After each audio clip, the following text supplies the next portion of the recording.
tumbukan. Coba perhatikan ilustrasi berikut ini. Dua buah bola, bola merah jambu dan bola biru. Mereka saling bergerak mendekati satu sama lain dengan arah yang berlawanan. Bola merah dengan kecepatan awal V1 dan bola biru dengan kecepatan awal V2 saling berlawanan, sehingga benda merah jambu memiliki momentum awal sebesar P1 sama dengan M1 dikali V1 dan bola biru memiliki momentum awal sebesar P2 sama dengan M2 V2.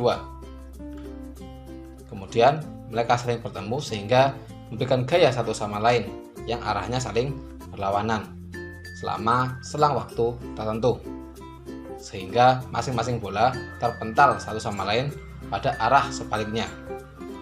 Sekarang setelah dia bergerak ke arah yang berlawanan tadi, maka masing-masing bola memiliki momentum baru. Untuk bola merah jambu memiliki momentum baru sebesar P aksen 1 sama dengan M1 dikali V aksen 1, dan bola yang biru memiliki momentum baru sebesar P aksen 2 sama dengan M2 dikali V aksen 2. Kita tinjau hukum ketiga Newton. Tadi ketika bersentuhan, bola merah jambu dan bola biru masing-masing memberikan gaya sebesar F. Menurut hukum ketiga Newton, gaya aksi dan gaya reaksi ini memiliki besar yang sama namun memiliki arah yang berlawanan. Masing-masing gaya ini bekerja selama selang waktu yang sama, yaitu selama delta T, sehingga bisa kita tuliskan F aksi dikali delta T sama dengan negatif F reaksi dikali delta T, dimana kita tahu gaya dikali selang waktu tertentu merupakan besaran impuls atau besaran perubahan momentum, sehingga bisa kita tuliskan menjadi I1 sama dengan negatif I2. Kita bisa uraikan, I1 merupakan perubahan momentum yang dialami oleh benda satu atau P aksen 1 dikurangi P1, dan impuls 2 merupakan perubahan momentum yang dialami oleh benda 2, yaitu P aksen 2 dikurangi P2. Kemudian masing-masing momentum bisa kita uraikan menjadi M1 dikali V aksen 1 dikurangi M1 dikali V1 sama dengan negatif dalam kurung M2 dikali V aksen 2 dikurangi M2 dikali V2. Kemudian bisa kita negatif dalam kurung yang di ruas sebelah kanan bisa kita masukkan, jadi M2 dikali V2 aksen dikali negatif 1 menjadi negatif M2 V aksen 2, dan M2 V2 dikali negatif 1 menjadi positif M2 V2, sehingga ruas kanan berubah menjadi negatif M2 V aksen 2 ditambah M2 V2.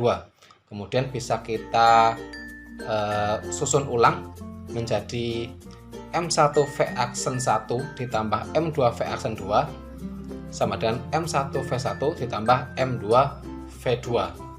Jadi jumlah momentum benda 1 dan benda 2 setelah tumpukan sama dengan jumlah momentum benda 1 dan benda 2 sebelum tumpukan.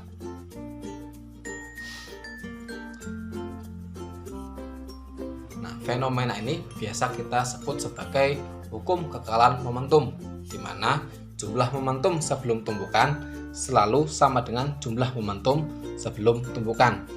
Bisa kita sederhanakan menjadi sigma P sama dengan sigma P aksen. Bisa kita tulis juga sebagai sigma P aksen sama dengan sigma P.